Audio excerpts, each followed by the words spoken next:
Welcome to Bet the Edge. I'm Jay Croucher here with Drew Dinsick. We are recording on a Thursday afternoon. Today we're going to talk about the US Open, some Premier League action, and then close out with college football week one. Let's jump straight into the US Open though, Drew. Let's start with the women's side. Elena Rybakina has withdrawn, which is shocking and not shocking, as you put in a group that we're in. So that is the biggest news of all. But what else would you say is the most notable things that have happened on the women's side? Well, we are recording before the Osaka Mukova match, and that's going to determine a ton on the in Q2. But right now, as it sits, the players that I had kind of had the keenest impression on coming into this tournament are all still alive, and they are actually kind of pretty well distributed throughout the draw. And I think we're set up for, pretty cleanly, very, very competitive quarterfinals. It looks to me, and, Pegula could have something to say about this, but it looks to me like Q1 is going to come down to Iga versus Diana Schneider. Schneider continues to play amazing tennis. This feels very breakoutish for her at this tournament. And I think while Iga was a little bit rocky in her round one match, she was on God mode today, just utterly embarrassing her opponent out there. 7 points conceded in the first set, which is just amazing. I must feel terrible to only win 7 points in a set of tennis. But whatever the case is, that'll be a really, really good quarterfinal potentially if we get that in Q1. And then Q2, again, I think Osaka comes through. I think she's positioned well to run into a very in-form Anna Kalinskaya to go on to a semifinal there. That'll be a really fun match. And then Q3, it looks like Coco Gauff has found some magic. She obviously is playing. She looks like she's playing with a lot less pressure on herself than we've seen from most of this year, where she was really just being really tough on herself after every unforced error and every small mistake. She's playing a little bit more carefree so far. So I would expect she at least gets to the quarterfinal level here and probably gets by Paula Badosa, who is having a resurgent late summer, but probably does not have the firepower to get by Coco Gauff. So Gauff, Badosa, likely your third quarterfinal. And then Q4, Zheng Xinwen continues to escape danger. She's got a soft little path now until she runs into Arina Sabalenka, where I don't think she'll be able to escape that danger. So still feeling very confident that Sabalenka has sort of the preferred path to the championship here. And ultimately the Iga price is going to collapse when it reopens just because Rybakina is gone now on her half of the draw, and Mira Andreeva, who is going to be a little bit of a feisty opponent potentially in the fourth round of the tournament, also went down kind of without a fight today. So Iga has a path opening up to a degree, but I still am dying to know what kind of market we're going to get for Iga Schneider. Okay, that makes sense. Any matchups in particular on Friday that catch your eye? Yeah, let's highlight a couple. So Coco Gauff is taking on Elina Svitolina, and kind of as I mentioned, I'm impressed enough with Coco's form that I got in early on this one. This opened up at around -180 for Coco. Did not agree with that. I thought it should have been closer to -300. In general, I'm against Svitolina for several reasons, and she had a very, very solid round too. But this to me looks like straight sets Coco Gauff. I think you can still get a very fair price on 2-0, and I don't mind laying the game's here handicap here because Svitolina's serve looks like it's going to be under distress quite aggressively during the course of this match. So Coco, I think, comes through cleanly. And then let's shine a little light on another up and coming American. I'm wearing my burnt orange today for Texas's own national champion Peyton Stearns. She made the fourth round here at the U.S. Open last year. She's making another run this year, and she's taken on Donna Vekic, who, of course, won the silver medal at the Paris Olympics. But honestly, that was a little fluky. I saw this one open up at +130 and immediately pounced. I make Stearns a small favorite here. And if you aren't familiar with Peyton Stearns' game, I think she's going to basically take the torch from Danielle Collins as like this successful U.S. college trained, college kind of born, tennis star, which is kind of a new and cool path that a lot of these younger players are kind of following NCAA success into pro success.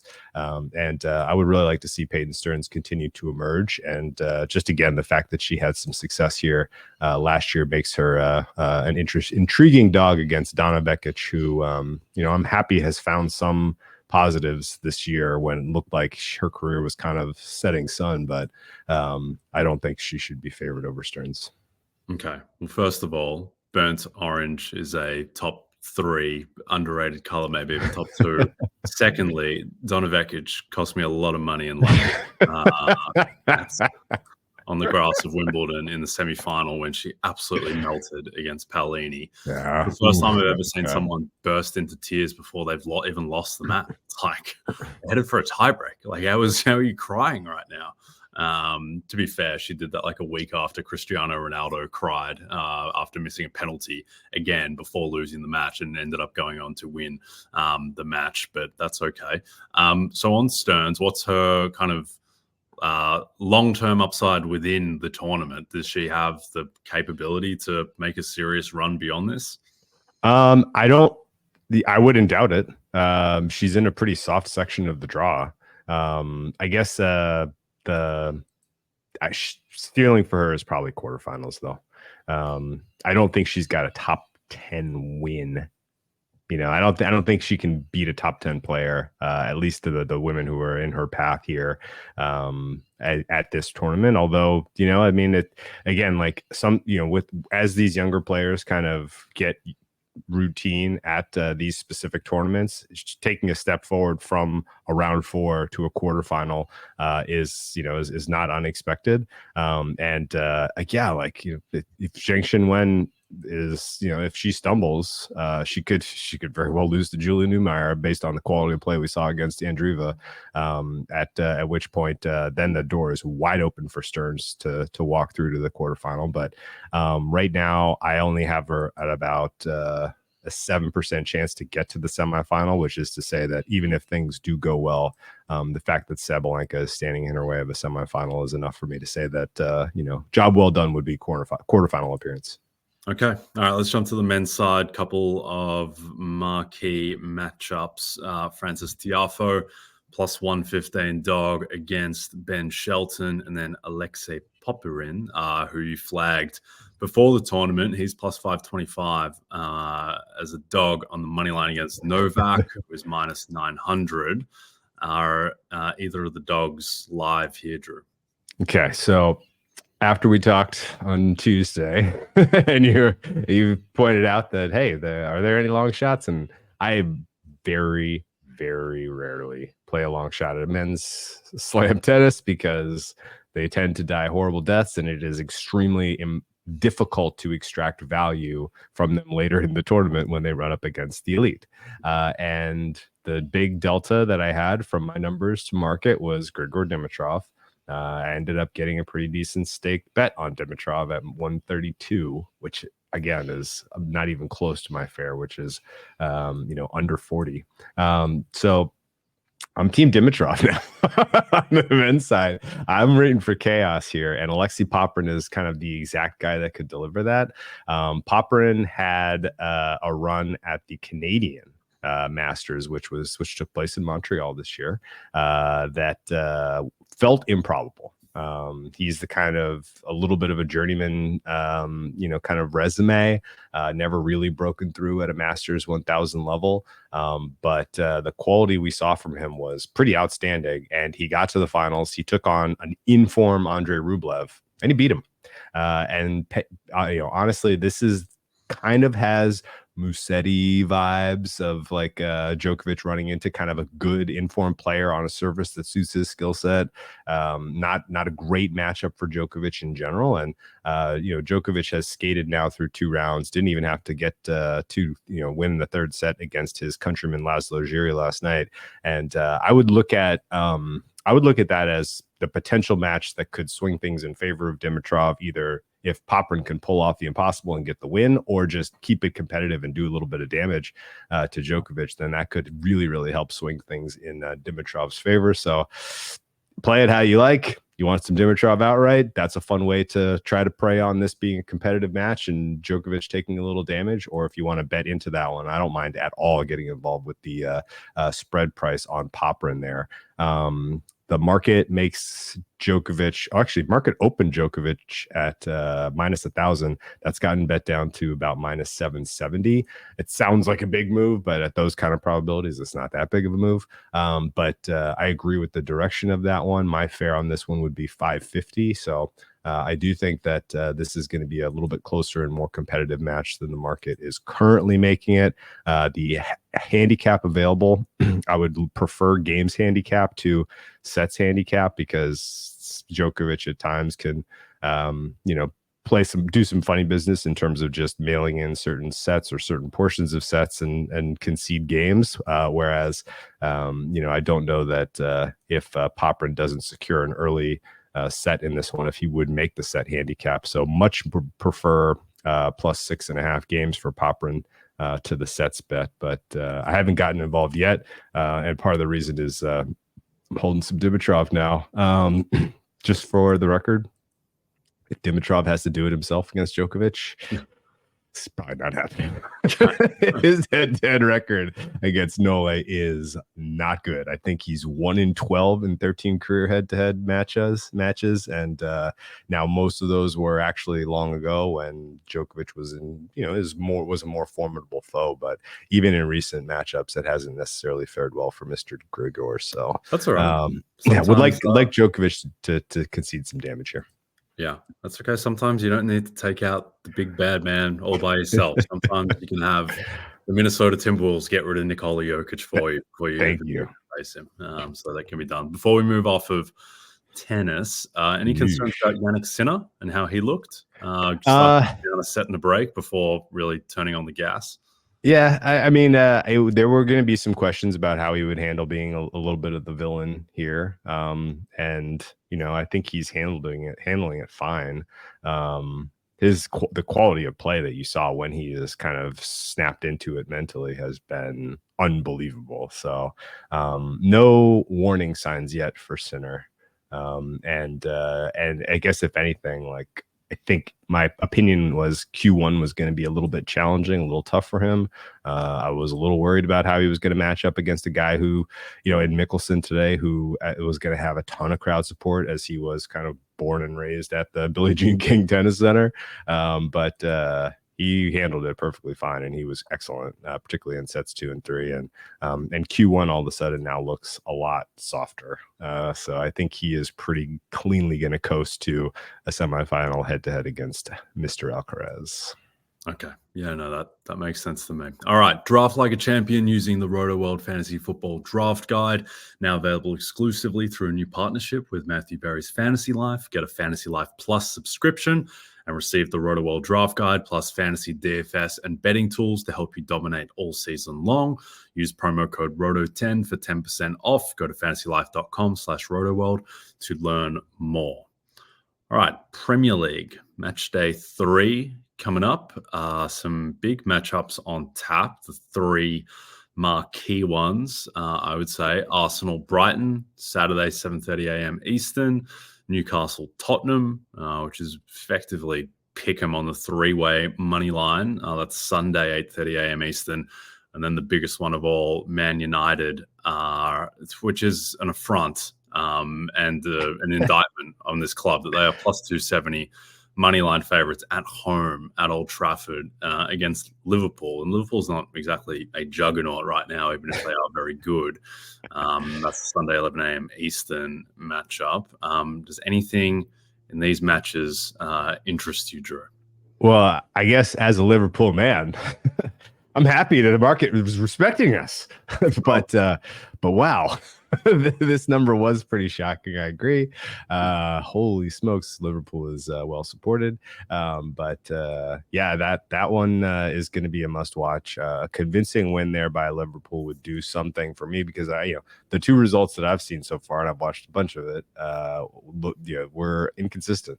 And I know who cares how you're playing in August. It's, this is a very long season. They need to, kind of figure out everybody's roles, responsibilities. But yeah, this is apparently this is going to be their breakout performance based on what the market is telling us. So yeah, that one was somewhat shocking, and really maybe speaks more to the state of Manchester United than Liverpool. But yeah, I'm going to be watching that one pretty closely.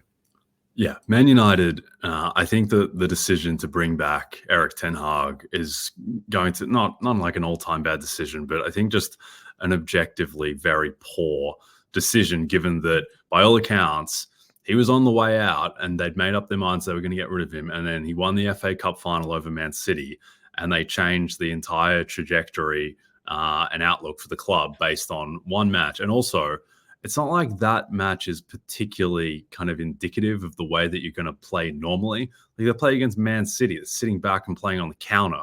It's not like you can do that against like Brentford and just your regular Premier League opponents. Like, a Man City matchup is a very unique matchup. And this is still the same Man United team that last year.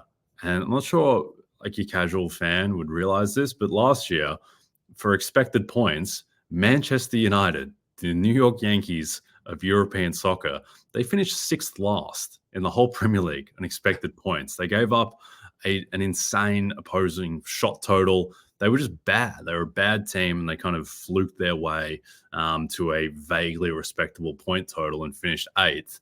But this team, like, it just hasn't looked great to start.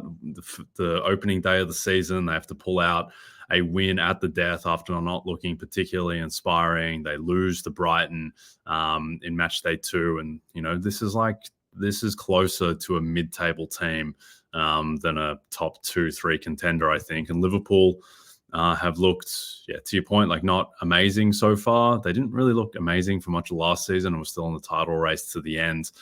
They bring in Federico Chiesa, who from Juventus, who as someone who was very against Juventus last year in a couple of futures markets, Chiesa was like the most terrifying Juventus player, just kind of added a level of class and oomph and just a level of vibrancy to a team that was sometimes lacking it. And to have him, it's like, he's just going to be like a guy off the bench. So that is, I think, a pretty handy pickup for Liverpool. Don't imagine he's going to be involved in this match, but yeah, I think that it's not looking great for Manchester United. One thing that odds do is they tell a story. And the fact that Manchester United are plus 270 money line at home against Liverpool shows you where that team is at the moment. Wanted to talk about Arsenal, Brighton. Arsenal are minus 275 money line favorites. Brighton are 7-1 dogs at the Emirates. Have you caught any of the Gunners so far, Drew? Yeah, and actually, I don't have a strong opinion on this market or this game, but I did catch the Champions League draw, and your Gunners got a tough one. That was kind of a nasty break of luck for them. Although I guess they avoid Barcelona and Real Madrid. But yeah, the Arsenal performances so far have been kind of similar, in my opinion, to Liverpool. Like, they're taking care of business, but I don't think we're anywhere close to seeing peak performance from these guys yet. Are you expecting that to come in this particular match, or are you worried about your quality of play? Little worried about the Gunners. They definitely didn't deserve to win, and maybe didn't even deserve to get a point against Villa. I thought Villa were the better team. Maybe a draw is like that was the most fair outcome, and so Arsenal they steal a 2-0 win. On the Champions League draw, my main takeaway from that is just like, it's just too complicated. Like, Fabrizio Romano is tweeting out the draw. It's like, there's just a lot of names and a lot of stuff going on in this graphic. I don't even know what to really make of this. Kind of have to really study to see who my team is even playing. But that is actually, I do think this is one kind of ripple effect of the fact that the Champions League this year, with this expanded format, and the fact that, in the kind of group stage, you have to play 8 matches instead of last year playing 6. I think that is a little bit material, just in terms of it should help teams that aren't competing in Europe. I don't think there is a super relevant one from the Premier League, though we'll get to the one I think is most relevant. But teams like Napoli in Serie A, they finished like 10th last year. They don't have any European commitments. 2 years ago, they won the league going away, and they bring in Antonio Conte this year. And with that, Antonio Conte demanded a ton of signings, and now they have, they bring in Lukaku and Scott McTominay, and if they get Billy Gilmore, and they've just like added a lot of players. And I think it's a fairly tangible advantage if like there's just these 8 really high intensity matches throughout the season that like you just don't have to play, and you're extra rested and you're playing your first 11, and that is accounted for in like the match to match market. I'm not sure in like top futures 4 markets and top 2 and title. So like it's difficult because it's not like I'm building a player model and simulating out a season and like have huge opinions on how like Romelu Lukaku slots into Antonio Conte's first choice 11 for Napoli and how that's going to match up against like Hellas Verona and stuff to have a super sophisticated opinion on whether 12-1 is value. But like that is the type of element that won't typically get priced in. As far as the Premier League goes, I think one big beneficiary is Brighton, who play Arsenal this weekend. And though the Champions League stuff and the fatigue level doesn't really matter at this point, Brighton were a team that I think really suffered last year because they had European fixtures and they dealt with injuries, and then it just kind of all compounded and they had this fairly disappointing season. But now they don't have any European commitments. And this is, I think, a similar level of talent to a team that 2 years ago finished 6th and finished 4th on expected points and was like 1 result away from finishing 2nd on expected points in the Premier League. Last year, they were a bit better by expected points than their actual results. And there is a little bit of an aspect to Brighton where they are kind of thought of as XG merchants, and maybe there is something about the way that they play where they're just always going to underperform their XG. In a similar way, it's like the Carolina Hurricanes in the NHL, where just their kind of style of play for whatever reason just seems to be really overrated by XG just because they're taking like a ton of shots from distance, I guess.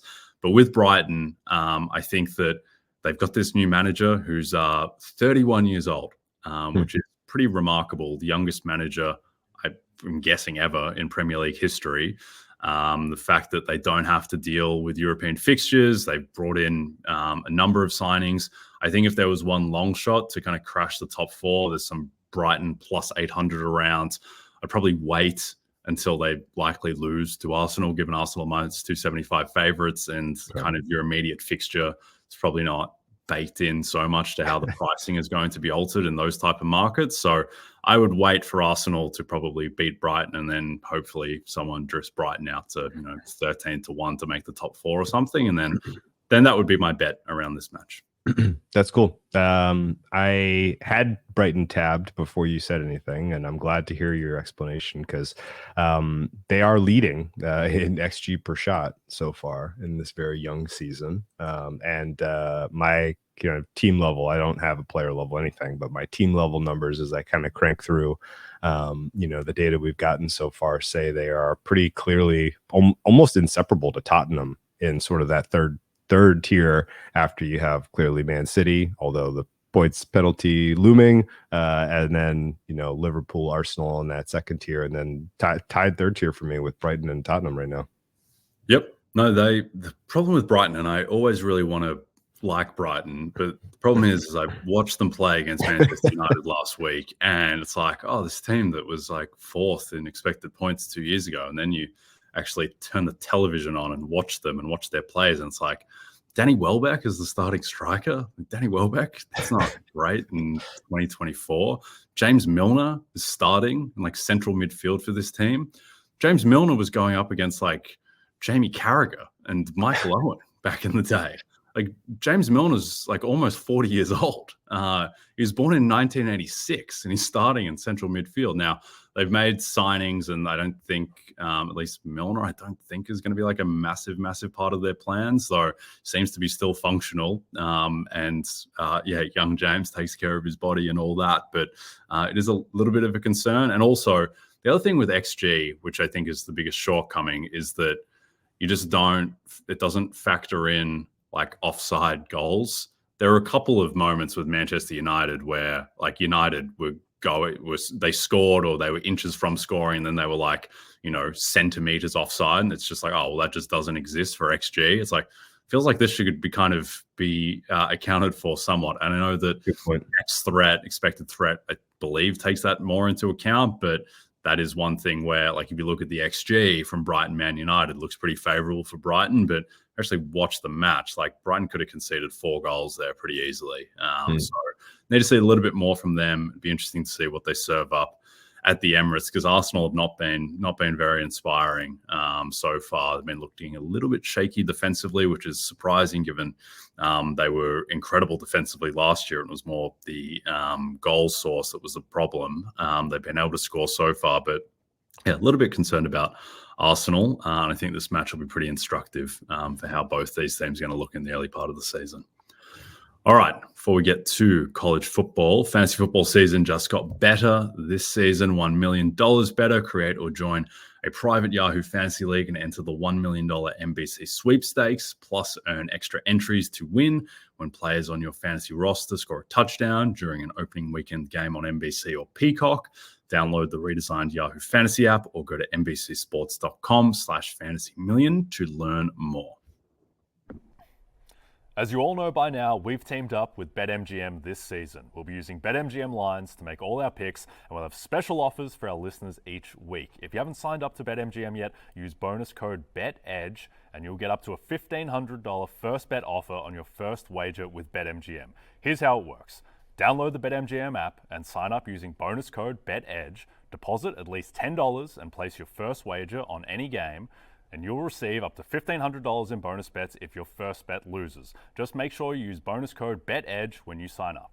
See BetMGM.com for terms. 21 plus only. U.S. promotional offers not available in New York, Nevada, Ontario, or Puerto Rico. Gambling problem? Call 1-800-GAMBLER. Available in the U.S. Call 8778-HOPE-NY or text HOPE-NY 467369 in New York. Call 1-800-NEXT-STEP in Arizona, 1-800-327-5050 in Massachusetts, 1-800-BETS-OFF in Iowa, 1-800-981-0023 in Puerto Rico. First bet offer for new customers only, subject to eligibility requirements. Rewards are non-withdrawable bonus bets that expire in 7 days in partnership with Kansas Crossing Casino and Hotel. Don't forget, if you haven't signed up for BetMGM yet, use bonus code BETEDGE and get your $1,500 first bet offer today. Okay, let's close out with college football week 1. Start off with one of the marquee matchups. Clemson, 13.5-point dogs at Georgia. Georgia plus 300 to win the national title. Carson Beck plus 750 to win the Heisman. Is there any way to attack this game, Drew? This feels very much like a Carson Beck coming out game to me. I look at the passing offense for Georgia, which is their strength against the weaknesses of the Clemson Tigers. And this could be reminiscent of Georgia just kind of hanging it on Clemson over and over again with explosive plays through the air. And some of the, kind of the thin backfield that's available for Georgia has me wondering, like, are you even going to see them try to put this thing away or shorten the game at all in the second half on the ground, or just continue to press the the passing touchdown button? For all of these reasons, I think this is going to be a little bit of a shock and a surprise to some people in the market about exactly how good Georgia's passing offense is. And I don't mind laying the 13.5. I've taken some team total Georgia over, and I think just in general, Georgia's going to score enough points to threaten the total at 48.5 right now. Okay. Random one, but talking about this with a mutual friend of ours, do you think that the expanded playoff format benefits national title favorites like Georgia, or do you think it hurts them, where it's like twofold, where now, you've got to win an extra game, but at the same time, you're also kind of insured or protected against a fluke loss in the SEC title game or whatever that would knock you out of the playoff entirely, as was the case with Georgia last year? Yeah, I think it hurts. More seats at the table distributes the title probability. And Yep. in general, the way that the conference realignment has happened, just the consolidation of all of the good offenses in college football, all in the SEC, which again, who saw this coming? I definitely did not.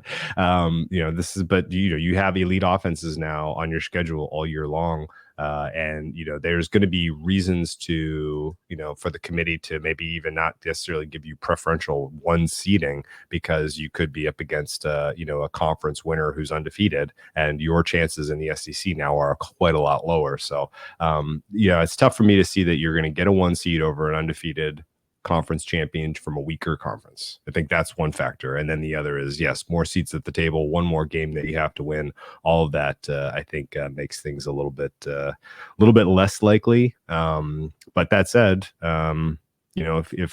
if the system was so narrow focused previously that you had to have a perfect or near perfect regular season in a difficult conference to even have a seat at the table, and now you're presumably going to benefit in years like last year where you were on the outside looking in, then this is there certainly are small sample stuff where if you aren't at the top of the pile heading into the season, then you're still live to win that year. So I guess what I'm getting at is this year for Georgia, it hurts. Future years, it might help. But ultimately, I think it's good for the fans. Certainly good for the sport in general to have this this type of a process that feels much more inclusive for all of the different teams that people care about. Yep. Where I landed, and probably need to give it a little bit more thought to be super confident in my opinion, but where I landed was that it hurts the absolute juggernaut teams like Georgia of a couple of years ago, just because it is an extra game that you have to play. And those level of teams probably not in a huge amount of risk of missing the playoff, given, if we're talking about the idea of an absolute juggernaut team. But I think that it helps the fringe juggernaut teams, like say your Oregons from last year who, missed out because of, one bad performance in the Pac-12 title game. So that's where I ultimately landed on it, but it'll be interesting to see how it shakes out this year. Any other top 25 games, Drew, that catch your eye before we get out of here? Yeah, I'm intrigued. We might as well just kind of nod here a couple of these. Intrigued by the Notre Dame Texas A&M game. Obviously, it's on the key number of 3. 3 is actually where my fare is on that one, so I don't have any action. But Notre Dame, it does seem like, is getting some good news in terms of player availability for players who matter. And also from what I've heard, Texas A&M's D-line has been just unbelievably solid so far this fall in prep. So I have been eyeing that over 46, despite the fact that I think Notre Dame made a pretty meaningful upgrade at the offensive coordinator position from last year to this year. Maybe it's not clicking 100% just yet, but ultimately that offense should be better than what we saw from the Golden Domers in 2023. But under 46 would be my lean in that one. And I think it's going to be must watch for lots of reasons, because Texas A&M kind of right now, I'm fine with the way that they're rated by market, but I think that offense is a bit overrated. And when you're in a conference with 7 of the 10 best offenses in college football, that could be bad. Yep. Okay. Anything on Fresno State at Michigan or LSU at USC? LSU at USC is the one that I had to take a deep breath and just walk away from. Okay. My rating said LSU should be like outside of a touchdown, but the market is way, way, way warm on USC. I don't know if this is a, kind of tale as old as time. USC generates all this buzz that they're going to be able to compete preseason and then they flop, or if this is real, that they actually are playing well enough to warrant this type of, market support. But that's the number that I was the farthest off that I didn't actually play, because I can't really understand why there is as much support for USC as there is. Okay. All right.